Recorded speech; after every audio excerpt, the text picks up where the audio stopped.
बिस्मिल्लाहिर्रहमानिर्रहीम। Welcome back. Lecture number 21 control quality. और ये हम चैप्टर 8 के लास्ट प्रोसेस में हैं, क्वालिटी मैनेजमेंट के। ये इसका आखिरी प्रोसेस है, इसको आज हम डिस्कस करेंगे। इंटरेस्टिंग प्रोसेस ग्रुप है, इंटरेस्टिंग लेक्चर है। इसके टूल टेक्निक्स जो हम अभी डिस्कस करने चाह रहे हैं वहाँ पे वो ये सारे हैं। इनपुट टूल टेक्निक आउटपुट होंगे इसमें। अभी जो कंट्रोल का प्रोसेस है, इससे पहले हमने मैनेज क्वालिटी किया था। कंट्रोल में हम जो फाइनल प्रोडक्ट हमारे पास आता है, जो लास्ट रिजल्ट आता है हमारे पास प्रोसेस का, हम उसको अपनी रिक्वायरमेंट और अपनी स्पेसिफिकेशन के साथ मेजर करते हैं कस्टमर एक्सेप्टेंस को मेक श्योर करने के लिए कि जो प्रोडक्ट हमारे पास प्रोड्यूस हुआ है आया वो क्वालिटी को मीट कर रहा है, जो स्टैंडर्ड थे उसको मीट कर रहा है या नहीं।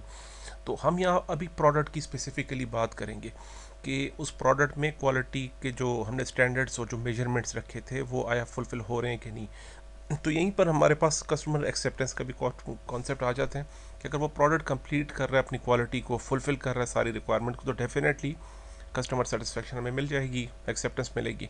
अदरवाइज़ कस्टमर के पास जाने से पहले हम क्वालिटी कंट्रोल का प्रोसेस करेंगे कि हम पहले कस्टमर को कॉल करने से पहले उसकी क्वालिटी को हम चेक कर लें कि आया वो सारे स्टैंडर्ड्स को, कस्टमर के रिक्वायरमेंट्स को मीट कर रहा है या नहीं कर रहा। अभी इससे पहले जो हमने प्रोसेस पढ़ा था वो था मैनेज क्वालिटी, और अभी हम पढ़ रहे हैं क्वालिटी कंट्रोल प्रोसेस। क्वालिटी जो ये प्रोसेस है कंट्रोल क्वालिटी का, ये हमारा मेन फोकस होगा प्रोडक्ट के ऊपर, द रिजल्ट्स के ऊपर कि आया उसमें कोई कमी पेशी तो नहीं रहेगी। जहाँ तक मैनेज क्वालिटी की बात थी वो हम कह रहे थे कि जो हमने क्वालिटी मैनेजमेंट के अंदर जो चीज़ें, जो प्रोसेसेस डिफ़ाइन किए थे, जो प्रोसीजर्स और जो स्टैंडर्ड्स डिफ़ाइन किए थे, आया वो फुलफिल हो रहे थे कि नहीं। अगर आपको याद होगा कि मैनेज क्वालिटी हमारे पास एग्जीक्यूशन का प्रोसेस है, तो एग्जीक्यूशन में हम अपने स्टैंडर्ड्स और प्रोसीजर्स को वो भी मेजर करते हैं साथ कि जो हमने प्लानिंग में जो चीज़ कंसिडर की थी, आया वो कितने परसेंट, कितने हद तक वैलिड है, कितने हद तक इफ़ेक्टिव है। तो वो काम हम मैनेज क्वालिटी में करते हैं। और कंट्रोल क्वालिटी के हम प्रोडक्ट में, प्रोडक्ट के जो से रिलेटेड क्वालिटी स्टैंडर्ड्स हैं उसको मेजर करते हैं। तो ये डिफरेंस एग्ज़ाम के पॉइंट ऑफ व्यू से ज़रूर याद रखिएगा। तो यहाँ पर जैसे हमने बात की क्वालिटी कंट्रोल के अंदर हमारी जो मेन फोकस होता है हमारा कि जो फाइनल प्रोडक्ट है उसमें हमारे पास agreed upon standards requirements meet हो रहे हैं या नहीं हो रहे, हमारी ये कोशिश होती है। स्टैंडर्ड से कितना डेविएशन है, कितने हद तक डेविएशन है, एक्सेप्टेबल लेवल का डेविएशन है या काफ़ी ज़्यादा डेविएशन आ रहा है, आया उस प्रोसेस को हम डेविएशन कितने हद तक आ रहा है, बहुत ज़्यादा है या कम है, इसको हम डिस्कस करेंगे अभी आगे। मुख्तलिफ टूल से हम चेक करेंगे जो लोग इस पे काम कर रहे हैं वो चेकलिस्ट पे काम कर रहे हैं या नहीं, और जो चेंजेस आई थी वो हमने कंसिडर किए नहीं, उन चेंजेस को हमने क्वालिटी के साथ मैच करके कंसिडर किया है कि नहीं। तो यहाँ हम इस कंट्रोल प्रोसेस में इन चीज़ों पे हमारा फोकस रहता है। कुछ टर्म है क्वालिटी कंट्रोल से रिलेटेड। म्यूचुअली एक्सक्लूसिव का मतलब है कोई भी दो इवेंट, कोई भी दो इंसिडेंट्स, कोई भी दो आप कह लीजिए फैक्टर्स या वेरिएबल्स जिनका एक दूसरे से कोई लेना देना ना हो, जो दोनों ही डिफरेंट हो, अलग हों। जैसे हम इकोनॉमिक्स में भी डिफरेंट फैक्टर्स कंपेयर करते हैं। अनएम्प्लॉयमेंट रेट को हम देखते हैं इन्फ्लेशंस के साथ, और सप्लाई एंड डिमांड के अंदर क्या रिलेशन है, वो उनमें म्यूचुअली एक्सक्लूसिव नहीं होता, वो आपस में को रिलेट करते हैं दो वेरिएबल। ऐसी चीज़ जो एक दूसरे के साथ बिल्कुल रिलेट ना करे उसे कहते हैं म्यूचुअली एक्सक्लूसिव। प्रोबेबिलिटी कहते हैं चांसेस ऑफ अक्रेंस को, किसी भी चीज़ के अक्रेंस या होने के चांसेस कितने हैं। हम कहते हैं यार ये रिस्क एक इवेंट है, अच्छा ये रिस्क इवेंट है तो उसकी प्रोबेबिलिटी कितनी है, कितने परसेंट चांसेस है कि ये इवेंट हमारे पास आकर होगा, चांसेस कितने परसेंट है सॉरी। तो इसको कहते हैं प्रोबेबिलिटी। नॉर्मल डिस्ट्रीब्यूशन स्टेटिस्टिक्स का एक टॉपिक है। इसके अंदर हम एक फार्मूला को यूज़ करके एक डायग्राम ड्रॉ करते हैं, जैसे इस तरह का। तो उस फार्मूला को यूज़ करके हम अपना एक कर्व सी ड्रा की जाती है जहाँ पे हम मीन पॉइंट से डेविएशन देखते हैं कि कितनी डेविएट कर रही है हमारी वैल्यूज़।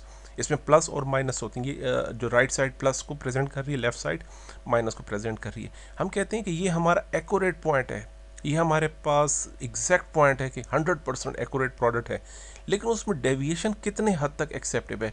आया आप 34% के एरिया को एक्सेप्टेबल कह रहे हैं, इस एरिया को कि कोई भी प्रोडक्ट अगर उसका रिजल्ट इस एरिया में या इस एरिया में आता है तो वो एक्सेप्टेबल है, अदरवाइज रिजेक्टेड, इस एरिया में रिजेक्टेड। या हम कहते हैं कि 13.5% जो एरिया में जो भी, और 13.5 प्लस और माइनस एरिया में जो प्रोडक्ट फॉल करेंगे वो एक्सेप्टेबल हैं, अदरवाइज जो ये एरिया है वो हम रिजेक्ट में कंसिडर करते हैं। It totally depends on your product, your company, your policy. आपकी कंपनी किस स्टैंडर्ड को फॉलो करती है, ये इससे हमारे पास टॉपिक आता है 6 सिग्मा वगैरह का, तो 6 सिग्मा को हम आगे भी डिस्कस करेंगे इसको।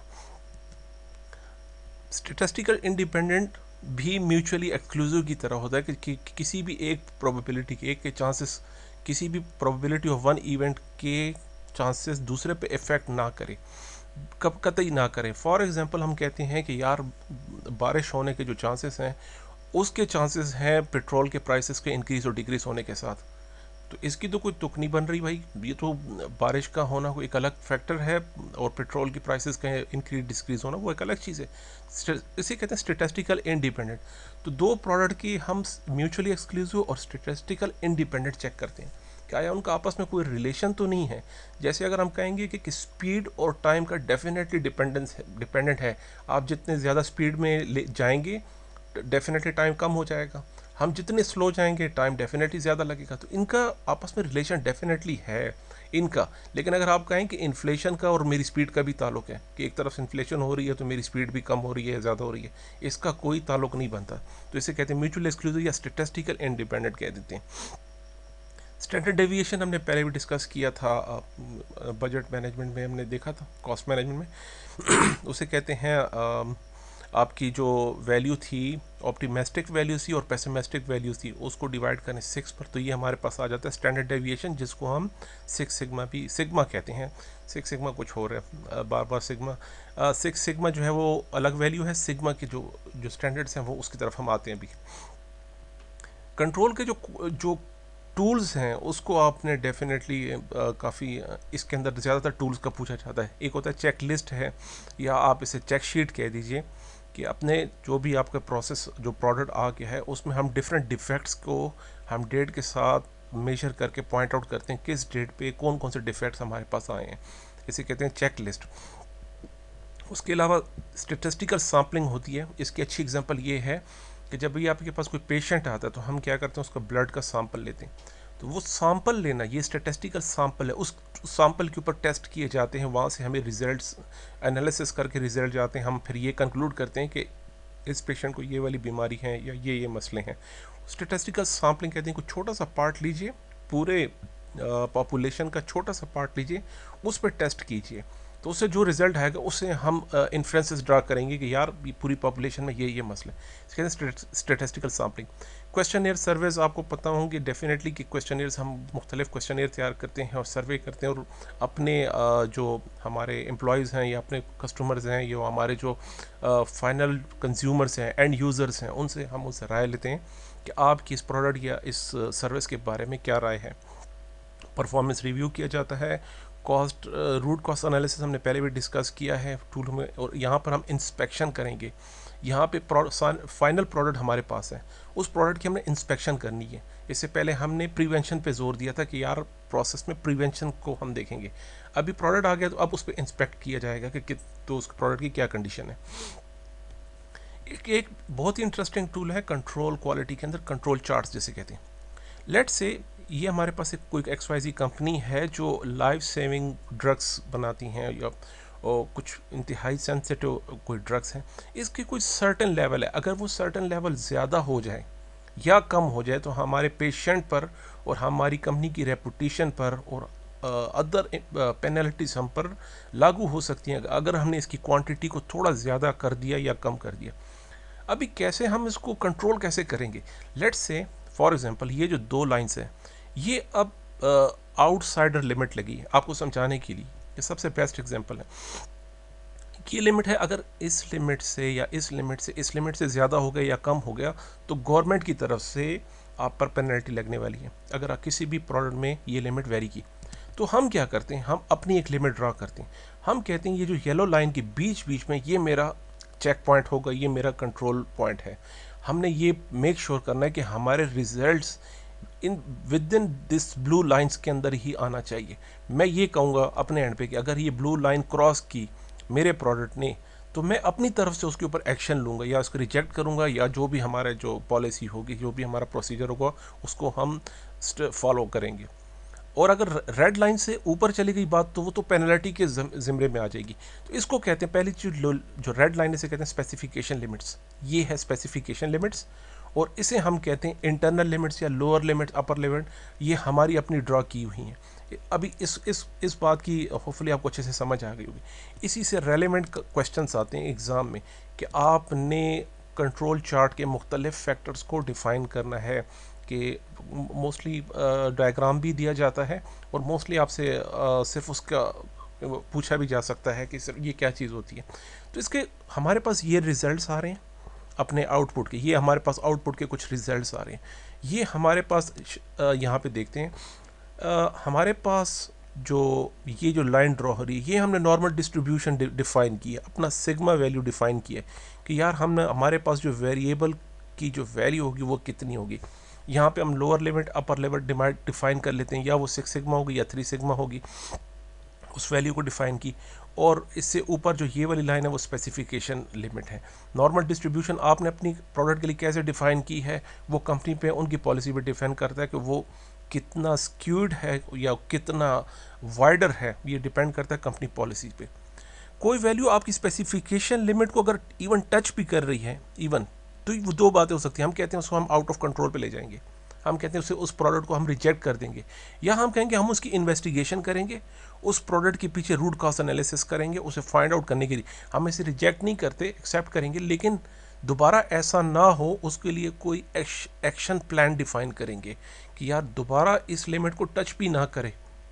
केस सेंसिटिव है, लाइफ सेविंग ड्रग है, यहाँ पर इवन टच भी करे तो हम उसे कह रहे हैं या तो उसको रिजेक्ट करते हैं, टोटली आउट ऑफ कंट्रोल पे ले जाते हैं, या हम कहते हैं उसके रूट कॉज एनालिसिस कीजिए, कोई कॉज उसका डिफाइन कीजिए, यहाँ तक ये क्यों आया हमारा प्रोडक्ट, इससे पीछे रहना चाहिए था, तो इसे कहते हैं असाइनेबल कॉज या आउट ऑफ कंट्रोल। और इस लाइन को हम कहेंगे नॉर्मल डिस्ट्रीब्यूशन कर्व कहेंगे। और ये जो लिमिट्स है हमारे पास अपर लिमिट्स और लोअर लिमिट्स हैं, जो कि डिफाइन होती है 6 सिग्मा या 3 सिग्मा से। जैसे मैंने डिफाइन किया था, ये है हमारे पास स्पेसिफिकेशन लेवल। इसमें एक और इंटरेस्टिंग पॉइंट है, अगर आपके रिजल्ट 1 2 3 4 5 6 7, अगर 7 वैल्यूज़ आपकी एक ही सिमिल्टेनियसली सिंक्रोनाइज हो रही है, एक ही जगह पर आ रही हैं 7 वैल्यूज़, अगर आप यहाँ रेस्ट ऑफ द प्रोडक्ट के रिजल्ट्स देखें तो वो प्लस माइनस की तरह आ रहे हैं, जो कि बहुत ही गुड न्यूज़ है, अच्छी चीज़ है, एक्सेप्टेबल है, और हाईली रिकमेंडेड है क्वालिटी से रिलेटेड जो कॉन्सेप्ट है उसके अंदर। लेकिन अगर कुछ प्रॉब्लम इस तरह आ रही है, रैंडम आ रही है, एक ही लाइन में आ रही है, उसे हम कहते हैं rule of 7, out of control and assignable cause. ये भी एक इंडिकेशन है आपके प्रॉब्लम के लिए, एग्ज़ाम के पॉइंट ऑफ व्यू के लिए याद रखिएगा। आपके पास ऐसे कोई इंडिकेशन आ रही है 7 एक ही लाइन में, आप देखें एक लाइन से ऊपर 7 रिजल्ट्स नॉन रैंडम, और इनके अंदर कोई ख़ास वेरिएंस भी दिखाई नहीं दे रहा, तो ये एक इंडिकेशन होता है प्रॉब्लम की, कि हमारे पास जो प्रोडक्ट है उसके रिजल्ट्स रैंडम आने चाहिए साइमल्टेनियसली। ये एक रूल है, फंडामेंटल रूल है कि रूल ऑफ 7, अगर आपके पास कोई ऐसा इम्पैक्ट आ रहा है तो उसे आपने फ़ौरन या तो आउट ऑफ कंट्रोल पे ले जाइए, या उसे असाइनेबल कॉज पे इसकी जो कोर रीजंस है उसको फाइंड करने की कोशिश कीजिएगा। तो कंट्रोल चार्ट्स के जो टर्म्स जो मैंने समझाने की कोशिश की, तो अपर लिमिट, लोअर लिमिट, अपर limits, assignable cause, special cause, same वही चीज़ है, स्पेशल कॉज भी वही है, प्रोसेस आउट ऑफ कंट्रोल है, नॉर्मल डिस्ट्रीब्यूशन या वेरिएशन, एक्सेप्टेबल वेरिएशन है, रूल ऑफ 7 हमने देख लिया, स्पेसिफिकेशन लिमिट्स देख ली, 3 सिग्मा 6 सिग्मा वैल्यूज़ होती हैं, नॉर्मल डिस्ट्रीब्यूशन कर्व डिफाइन की गई है। अब सिग्मा वैल्यू होती क्या असल में, थोड़ा सा ब्रीफली 6 एडिशन में ज़्यादा इस पर बात नहीं की, लेकिन इनफैक्ट ये अगर आप 6 सिग्मा को लेते हैं, इस स्टैंडर्ड को फॉलो करते हैं, इट मीन्स द डिफेक्ट्स पर मिलियन के 1 लाख प्रोडक्ट्स के अंदर अगर आपके पास 6 सिग्मा को फॉलो कर रहे हैं तो 3.4 डिफेक्ट्स आने चाहिए। तो ये कितने परसेंट एक्यूरेसी हुई, 99.99966% आपके पास एक्यूरेसी हुई। आप कहते हैं हम 6 सिग्मा को फॉलो कर रहे हैं, तो इट मीन्स कि आपके 1 मिलियन प्रोडक्ट्स में ओनली 3.4 डिफेक्ट्स एक्सेप्ट जो है वो एक्सपेक्टेड हैं, इतने डिफेक्ट आ सकते हैं। 5 सिग्मा को अगर आप लेते हैं तो 230 डिफेक्ट्स आएंगे पर million. 4 sigma 6000 something, 3 sigma 66,000 something, और 2 sigma this value, 1 sigma this value. तो 1 सिग्मा 2 सिग्मा को तो कंसिडर भी नहीं किया जाता, ना 5 सिग्मा ना 4 सिग्मा। यूजुअली हमारे टारगेट होते हैं या 6 सिग्मा या 3 सिग्मा। इसको मोस्टली कंपनी इन्हीं को दो वैल्यूज़ को फॉलो करती हैं। 6 सिग्मा का टेली कम्युनिकेशन में भी काफ़ी ज़्यादा रोल है। ऐसे कहते हैं कि आपका पूरे 1 ईयर में फ्यू मिनट्स का डाउन टाइम आए आपकी टेली कम्युनिकेशन या GSM नेटवर्क के अंदर। अगर कोई डाउन टाइम आप कह रहे हैं मैं 6 सिग्मा को हम फॉलो कर रहे हैं, तो मींस पूरे एक साल में फ्यू सेकंड्स का डाउन टाइम एक्सेप्टेबल होगा। अब आप उसको क्लेम कर रहे हैं 6 सिग्मा। तो सिग्मा की वैल्यू ना काफ़ी ज़्यादा हाई, और इनकी अपनी सर्टिफिकेशंस है। अगर आपने इसमें आप इंटरेस्टेड हैं तो ब्लू बेल्ट वगैरह की सर्टिफिकेशन होती है रेड क्वालिटी से। सिग्मा की अपनी सर्टिफिकेशन है, इसकी तरफ भी आप जा सकते हैं।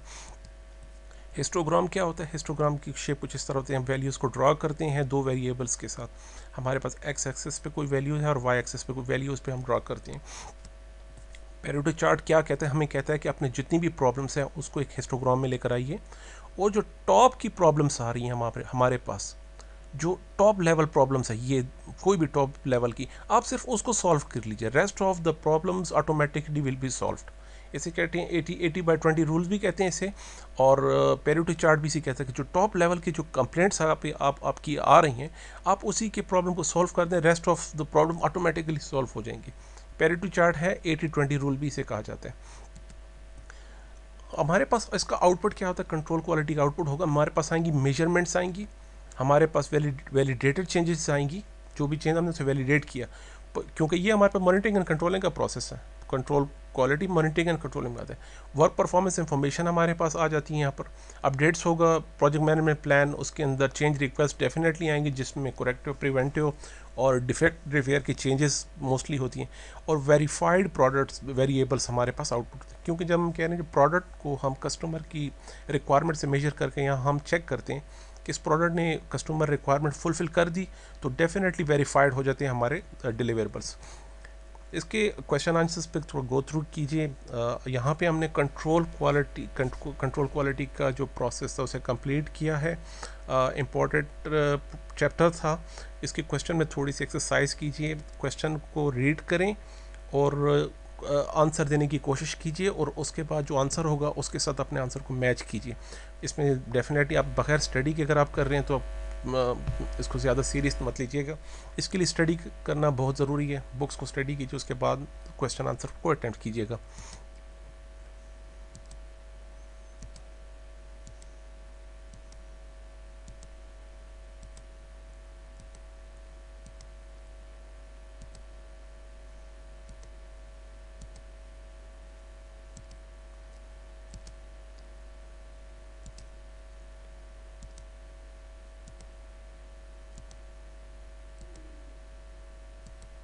Thank you so much. मिलते हैं इंशाल्लाह नेक्स्ट लेक्चर में। अल्लाह हाफिज़।